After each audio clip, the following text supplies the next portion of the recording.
Hello everyone, welcome back to my channel. स्वागत है आपका आपके अपने यूट्यूब चैनल में। जी, पशुपति व्रत की जो उद्यापन विधि है वो मैं आपको बताने जा रही हूँ।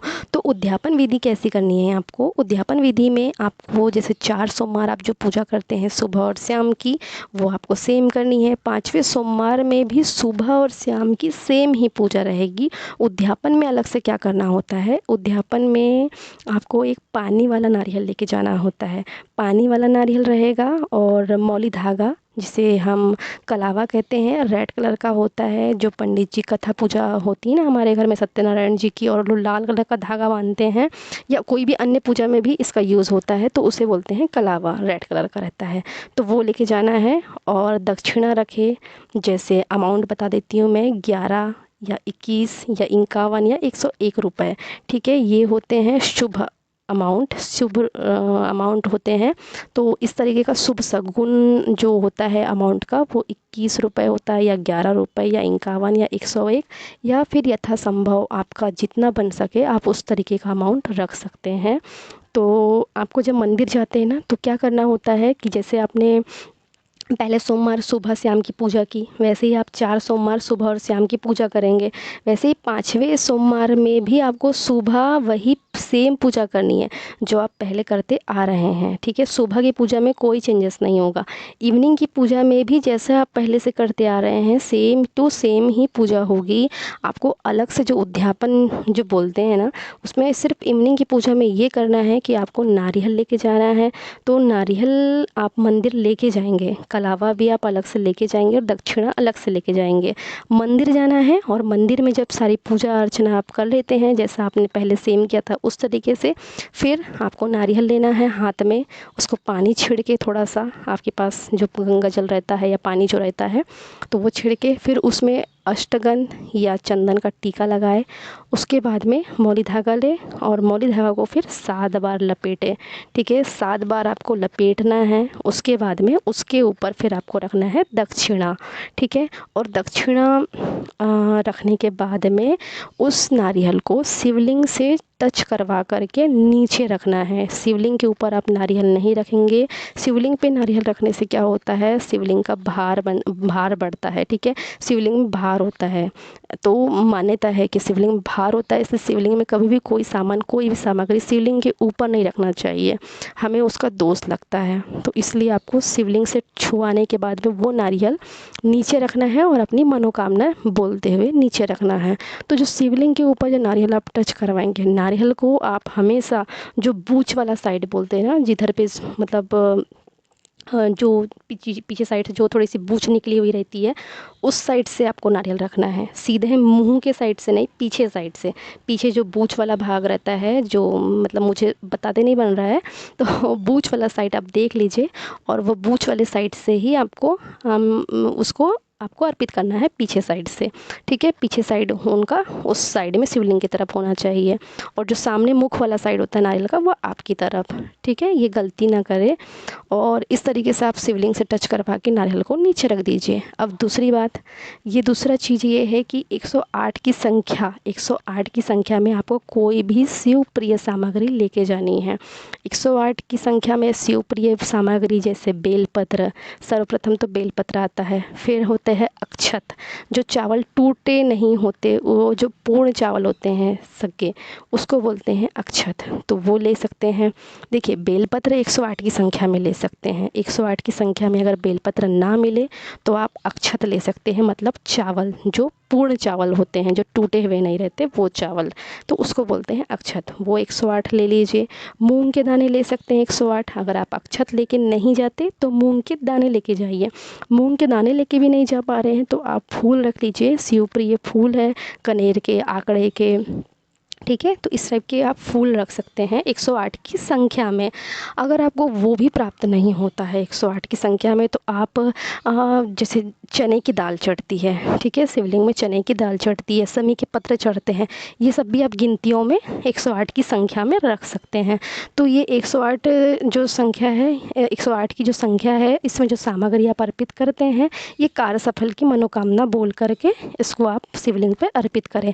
नारियल आपने चढ़ा दिया, नारियल चढ़ाने के बाद में 108, जैसे कि मैं बेलपत्र अगर मुझे प्राप्त नहीं होते, क्योंकि मैंने आपको पिछली वीडियो में बताया है कि बेलपत्र कटी फटी मैंने नहीं अर्पित की जाती। मैंने उसकी बहुत सारी विधियाँ बताई हैं कि अगर आपको किन किन तिथियों में तोड़ना चाहिए, और सोमवार के दिन तो बिल्कुल नहीं तोड़ते। तो मैंने उसकी एक वीडियो दी हुई है, मैं उसकी लिंक डिस्क्रिप्शन बॉक्स में डाल दूँगी, तो और कमेंट्स में भी, तो आप देख लीजिए। तो बेलपत्र मुझे नहीं मिल पाता टाइम पे, और मेरे पास में वो तिथियाँ नहीं होती, और 108 की संख्या में, मतलब क्योंकि बहुत सारी बेलपत्र तो प्रिय सामग्री वो बता दिया। तो ये 2 चीज़ है, और तीसरी चीज़ है दक्षिणा, जो पंडित जी को आपको दक्षिणा देनी चाहिए। कोई भी जैसे जैसे उद्यापन करते हैं तो दक्षिणा पंडित जी को भी दे करके आशीर्वाद ज़रूर लेना चाहिए। तो आपको एक दक्षिणा में क्या, दाल चावल, नमक मिर्च और हल्दी जो है, ये थोड़ी थोड़ी मात्रा में आप रख लीजिए कि उनका एक टाइम का भोजन हो जाए, पंडित जी का तो एक टाइम का भोजन हो जाए। ऐसी सामग्री आप बांध कर, मतलब एक सामग्री ले लीजिए और पंडित जी को आप वो दे दीजिए। कभी भी मैं आपको सावधानियाँ बताते चलती हूँ साथ साथ, कि सावधानियाँ ये रखिए कि कभी भी आप किसी को दान देते हैं ना, तो कभी भी उसको बांध के नहीं देना। जैसे आपने झिल्ली पे डाल दिया चावल, ठीक है, एक आपने पॉलीथीन लिया और पॉलीथीन में आपने डाल दिया सामान, तो सामान जब आप पॉलीथीन में डालते हो ना, तो उसको कभी बांध के नहीं देना, उसको खुला ही देना, ठीक है। तो ये दक्षिणा, मतलब दक्षिणा जो हम देते हैं ना किसी को, तो ये एक सावधानी आपको ज़रूर बरतनी चाहिए। मैंने, और इसके अलावा आपने दक्षिणा दी पंडित जी को, ये अन्न का, अब आप उनको पैसों से भी, जैसे 11 रुपये, 21 रुपये, 51 या 108, ठीक है, 101 जो मैंने आपको बताया था अभी संख्या में कि ये शुभ शुभ संख्या होती है, तो इनको भी आप जैसे दे दीजिए पंडित जी को, पैसे में भी दक्षिणा, और उनका आशीर्वाद ज़रूर लें, ठीक है। पंडित जी का आशीर्वाद ज़रूर लें। मंदिर में जो बुजुर्ग रहते हैं ना, उनका भी आपको आशीर्वाद ज़रूर लेना चाहिए। घर में भी अपने सास ससुर, या जैसे आपके मम्मी पापा के अगर आप पैर छूते हैं तो उनके भी आप आशीर्वाद लीजिए, ठीक है। तो बड़ों का आशीर्वाद ज़रूर लेना चाहिए। तो मैंने आपको बता दिया कि पंडित जी को भी दक्षिणा दे, और सीधा सीधा जो मतलब ये होता है चावल दाल नमक मिर्च हल्दी, इसको बोलते हैं सीधा। और इसके अलावा भी आपको अगर कुछ और भी उनको देना है, अपनी यथाशक्ति संभव जितना आपका मन बन सके, तो आप वो भी आप उनको दे सकते हैं, या मिनिमम आप सीधा देना चाहते हैं सीधा भी दे दीजिए, और सीधा ना देते तो या आप अमाउंट दे करके भी उनके पैर छू करके उनका आशीर्वाद ज़रूर लें। तो इस तरीके से दक्षिणा आपको पंडित जी को भी देनी है। और मैंने आपको बता दिया कि इसको कभी बांध के दक्षिणा किसी को नहीं दिया जाता, उसको जैसा आपने डाल दिया वैसे ओपनली उनको दे दीजिए। तो ये हो गया दक्षिणा। तो इस तरीके से नारियल जो मैंने बताया किस तरीके से करना है। दूसरा बताया मैंने आपको 108 की संख्या में कोई भी शिव प्रिय सामग्री, और दक्षिणा के बारे में जो पंडित जी को दी जाती है। तो ये सारी चीज़ें आपको फॉलो करना है। और आपकी जो उद्यापन जो है वही कि आपको सेम पूजा करनी है। दीपक आपको 6 दीपक नीचे आपको प्रज्वलित करने हैं, मतलब 6 दीपक आपको नीचे उतारने हैं, जिसमें से 5 दीपक आपको प्रज्वलित करने हैं। एक दीपक को नहीं आपको जलाना है, उनको प्रज्वलित नहीं करना है। आपको पूजा हो जाने के बाद में आपको वो दीपक को अपनी थाली में लेना है, ठीक है। और आपको ये भी बता दूं मैं कि जब आप ये नारियल अर्पित कर देते हैं, 108 की संख्या में शिवप्रिय कोई सामग्री अर्पित कर देते हैं, उसके बाद में आपको आरती करनी है। देखिए मैं आपको बताना भूल जाती हूँ वीडियो में कि, पर आप देखिए आरती आपको ज़रूर करनी है, ठीक है।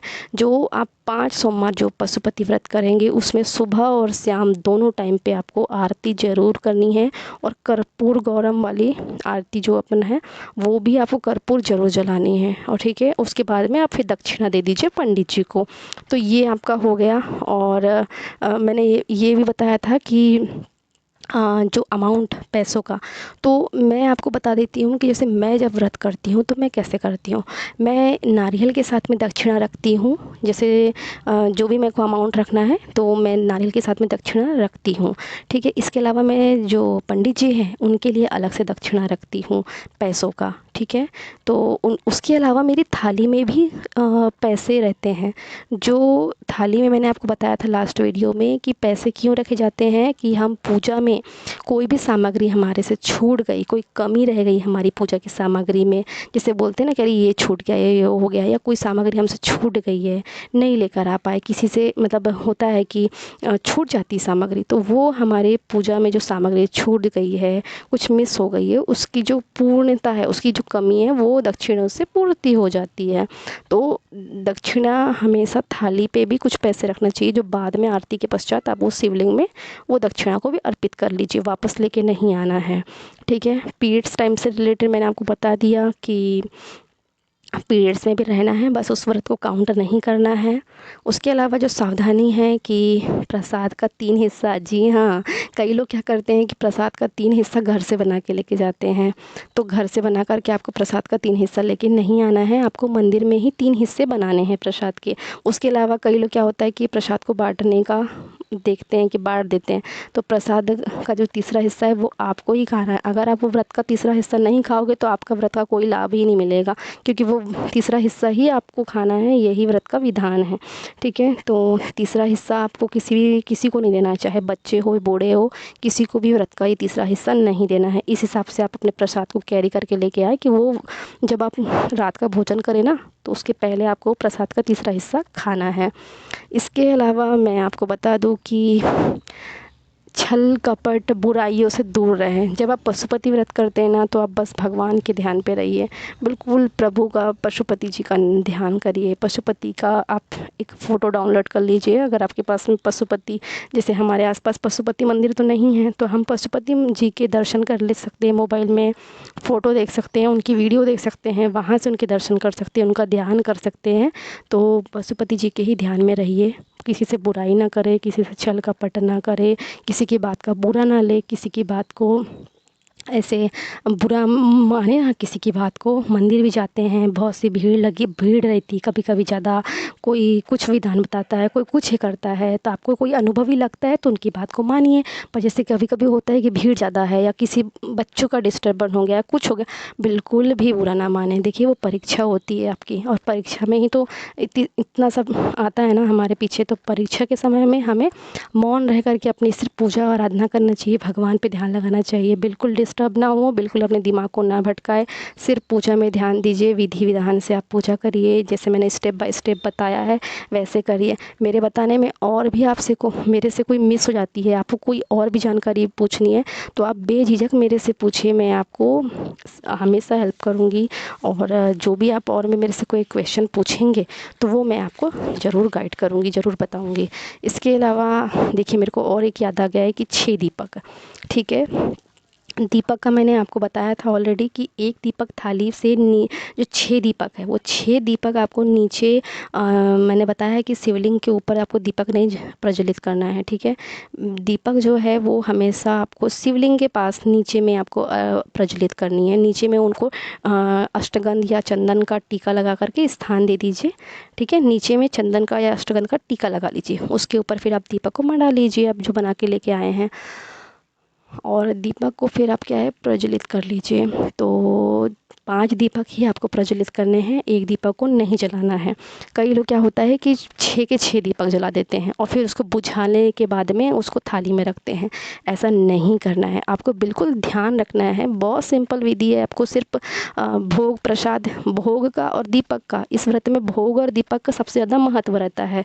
इन और फिर उद्यापन में इन 3 चीज़ों का, नारियल का 108 की संख्या में कोई भी सामग्री, शिवप्रिय और दक्षिणा का।